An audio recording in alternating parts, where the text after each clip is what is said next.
चौथा टॉपिक कौन सा आता है? मेटाबॉलिज्म। कौन सा है टॉपिक हमारा? मेटाबॉलिज्म। सवाल ये आता है कि मेटाबॉलिज्म होता क्या? तो ध्यान से सुनो, मेटाबॉलिज्म क्या होता है? The sum total of the chemical reaction occurring inside the living body। क्या मैंने ये बोला कि लिविंग बॉडी या लिविंग ऑर्गेनिज्म के अंदर जितनी भी केमिकल रिएक्शन चल रही होंगी उन सारी के सारी केमिकल रिएक्शन का आप क्या कर दो? टोटल सम कर दो। वो क्या कहलाएगा? मेटाबॉलिज्म। क्या कहलाएगा? मेटाबॉलिज्म कहलाएगा। क्या समझे? मैंने ये बोला मैं एक लिविंग बॉडी हूं, ठीक है, मेरी लिविंग बॉडी के अंदर, मेरी बॉडी के अंदर बहुत सारी केमिकल रिएक्शन चल रही होंगी हर टाइम, ठीक है। अब बहुत सारी केमिकल रिएक्शन को मैं जोड़ दूं, बहुत सारी केमिकल रिएक्शन जो मेरी बॉडी के अंदर चल रही हैं उन सबको मैं जोड़ दूं, उनका टोटल कर दूं, वो क्या कहलाएगा? मेटाबॉलिज्म। क्या कहलाएगा? मेटाबॉलिज्म। क्लियर? कहने का मतलब ये है कि लिविंग बॉडी के अंदर जितनी भी केमिकल रिएक्शन चल रही होती हैं उन सभी की सभी केमिकल रिएक्शन को हम बोलते हैं मेटाबॉलिज्म। क्या बोलते हैं? उन सभी की सभी केमिकल रिएक्शन को जो एक लिविंग ऑर्गेनिज्म के अंदर चल रही होती हैं मेटाबॉलिज्म कहते हैं, ठीक है। अब एक और चीज, नॉर्मली ये क्या है? केमिकल रिएक्शन है, ठीक है। अब आपने देखा होगा केमिकल रिएक्शन हमारी दो तरह की चलती है। एक में क्या होगा? ये हमारे कॉम्प्लेक्स मॉलिक्यूल है, ये ब्रेक होगा। क्या होगा? ब्रेक होगा स्मॉल स्मॉल या सिंपल सिंपल मॉलिक्यूल में। चल तो ये केमिकल रिएक्शन रही है, हाँ या ना? तो इस केमिकल रिएक्शन को हमने क्या बोल दिया? मेटाबॉलिज्म। कोई दिक्कत? एक केमिकल रिएक्शन आपकी ऐसी चल सकती है कि यहाँ पे जो है सिंपल मॉलिक्यूल है, ठीक है, ये आपस में ऐड होके फॉर्म कर रहे हैं एक बड़ा मॉलिक्यूल, कॉम्प्लेक्स मॉलिक्यूल। तो ये भी क्या चल रही है? आपकी केमिकल रिएक्शन चल रही है, तो इसको भी आप क्या कहोगे? मेटाबॉलिज्म कहोगे। कोई दिक्कत नहीं। अब आगे देखो, हमारी जो मेटाबॉलिज्म होती है वो दो टाइप की होती है। कितने टाइप की होती है? 2 टाइप की। कौन कौन सी? एक होती है कैटाबॉलिज्म। क्या होती है? कैटाबॉलिज्म, ठीक है। और दूसरी होती है एनाबॉलिज्म। दूसरी कौन सी होती है? एनाबॉलिज्म में। अब कैटाबॉलिज्म में क्या हो रहा होगा? एनाबॉलिज्म में क्या हो रहा होगा? आइए बात करते हैं, ध्यान से सुनो। अगर कॉम्प्लेक्स मॉलिक्यूल है, मान चलो कॉम्प्लेक्स मॉलिक्यूल है, जैसे कि ये रहा कॉम्प्लेक्स मॉलिक्यूल, ठीक है। अब ये कॉम्प्लेक्स मॉलिक्यूल है, ये कॉम्प्लेक्स मॉलिक्यूल है, ये ब्रेक डाउन हो रहा है किसमें? Into a simple molecule. मैंने क्या बोला? ये कॉम्प्लेक्स मॉलिक्यूल है, ये ब्रेक डाउन हो रहा है सिंपल मॉलिक्यूल में। तो ये क्या चली? आपकी रिएक्शन चली, केमिकल रिएक्शन चली। उस केमिकल रिएक्शन को हम क्या बोलेंगे? कैटाबॉलिज्म। क्या कहेंगे? कैटाबॉलिज्म में। तो क्या समझे?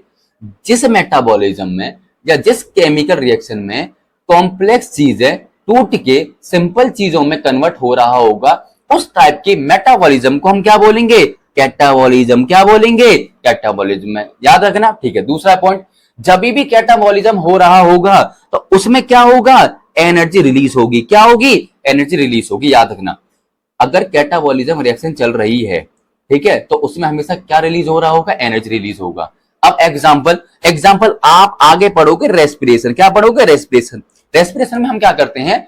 ग्लूकोज को तोड़ते हैं, और जब ग्लूकोज को तोड़ रहे हैं तो क्या कहलाया? कैटाबॉलिज्म कहलाया। और जब हम ग्लूकोज को ब्रेक डाउन करते हैं ना तो एनर्जी निकलती है, और उसी एनर्जी को ना हम यूज कर लेते हैं अपनी अलग अलग एक्टिविटीज के लिए, ठीक है।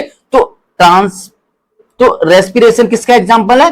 कैटाबॉलिज्म। किसका एग्जांपल है? कैटाबॉलिज्म। यहां तक बात क्लियर आई? यहां तक किसी को डाउट है? चलो आगे बढ़ते हैं। दूसरी हमारी कौन सी मेटाबॉलिज्म आती है? एनाबॉलिज्म। कौन सी है? एनाबॉलिज्म। अब एनाबॉलिज्म में क्या होगा? एनाबॉलिज्म में देखो क्या होगा, हमारे जो है ना कॉम्प्लेक्स मॉलिक्यूल सिंथेसाइज हो रहे होंगे किससे? सिंपल मॉलिक्यूल से। मैंने क्या बोला? एनाबॉलिज्म में क्या होगा कि एनाबॉलिज्म में क्या होगा, जो कॉम्प्लेक्स मॉलिक्यूल होते हैं ना वो बन रहे होते हैं, सिंथेसाइज हो रहे होते हैं किससे? फ्रॉम दी सिंपल मॉलिक्यूल से। जैसे कि ये क्या है? सिंपल मॉलिक्यूल है, और ये सिंपल मॉलिक्यूल आपस में ऐड होके सिंथेसाइज कर रहे होते हैं किसको? एक कॉम्प्लेक्स मॉलिक्यूल को। तो ये केमिकल रिएक्शन हो रही है, तो इस टाइप की केमिकल रिएक्शन क्या कहलाएगी? एनाबॉलिज्म में। क्या कहलाएगी? एनाबॉलिज्म। याद रहेगा? अच्छा, जब भी एनाबॉलिज्म रिएक्शन हो रही होगी ना तो उस दौरान याद रखना आपको यूज करनी पड़ती है क्या? एनर्जी। मतलब एनाबॉलिज्म में आपको एनर्जी का यूज करना पड़ेगा। याद रहेगा? किसका यूज करना पड़ेगा? आपको एनर्जी का यूज करना पड़ेगा, ठीक है। अच्छा, एग्जांपल दे दो सर हमें एक आध कि जिसमें हम कैटाबॉलिज्म हो रहा होता है। तो याद रखना आपका है फोटोसिंथेसिस। हम डिटेल में पढ़ेंगे फोटोसिंथेसिस में क्या होता है कि वाटर और CO2 मिलके क्या बनाते हैं? आपके ग्लूकोज। तो इस टाइप की रिएक्शन क्या कहलाएगी? आपकी एनाबॉलिज्म। क्या कहलाएगी? एनाबॉलिज्म। याद रहेगा? देखो, कैटाबॉलिज्म में चीजें ब्रेक हो रही होंगी, एनाबॉलिज्म में चीजें फॉर्म हो रही होंगी, ऐड हो रही होंगी। याद करने का तरीका ध्यान से सुनो, सी फॉर कैटाबॉलिज्म और सी फॉर कट। जिसमें कट हो रहे होंगे हमारे मॉलिक्यूल या केमिकल, वो क्या कहलाएगा, कैटाबॉलिज्म। ठीक है। A for anabolism, A for addition, मतलब अगर चीजें जुड़ के एक नई चीजें बना रही होंगी, ऐड होकर एक नई चीज बना रही होगी, तो क्या कहोगे उसको, एनाबॉलिज्म। क्या कहोगे, एनाबॉलिज्म। यहां तक क्लियर। अच्छा, थैंक यू सर। आप हमें थैंक यू क्यों बोल रहे हो? मैं आपको थैंक यू इसलिए बोल रहा हूं क्योंकि देखो आपने पेशेंस बनाए रखा मेरे इस लेक्चर को देखने के लिए। ठीक है। अच्छा, अगर कोई भी डाउट हो आपको इस लेक्चर से रिगार्डेड, तो आप कमेंट में डाउट डाल दीजिएगा, लिख दीजिएगा। जब भी मैं नया लेक्चर स्टार्ट करूंगा तो मैं पहले आपके डाउट लूंगा, फिर मैं आगे स्टार्ट करूंगा। ठीक है। अच्छा, इसमें क्वेश्चंस आए होंगे, आप वो भी नोट करिएगा। ठीक है, उनको सॉल्व करिएगा, कमेंट में आंसर दीजिएगा। उनके आंसर मैं आपको जब नया लेक्चर स्टार्ट होगा तब मैं उसका आंसर दे दूंगा। ठीक है।